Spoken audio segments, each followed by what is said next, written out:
Sociedade civil Sira considera que a política FON, o presidente Estados Unidos da América, Donald Trump, nebe dada ricas agência internacional USAID em apoio à nação estrangeiro, se for impacto bot ba NGO nacional, no hasai número de desemprego e harailara.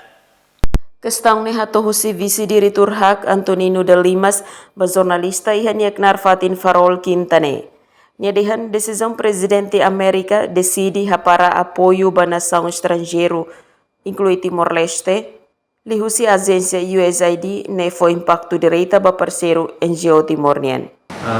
Tuan Kabarak, decisão presidente América Donald Trump ne decide para apoio ba nação estrangeiro, inclui Timor, a agência USAID, ne com impacto direto para parceiro NGO Timor, e projeto ne para lalau ne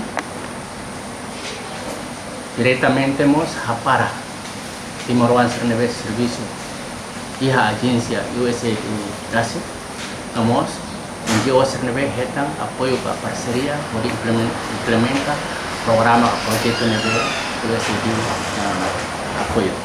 Nunemos pesquisador Azar Inocencio Xavier Dehan, processo husi governação ida ba governação ida sempre iha mudança tuir necessidade nação. Tema barat a nação absida resi, inclui Timor, com certeza Timor-Leste nebe garante no serviço iha USAID, que lá considera no serviço também Donald Trump é político.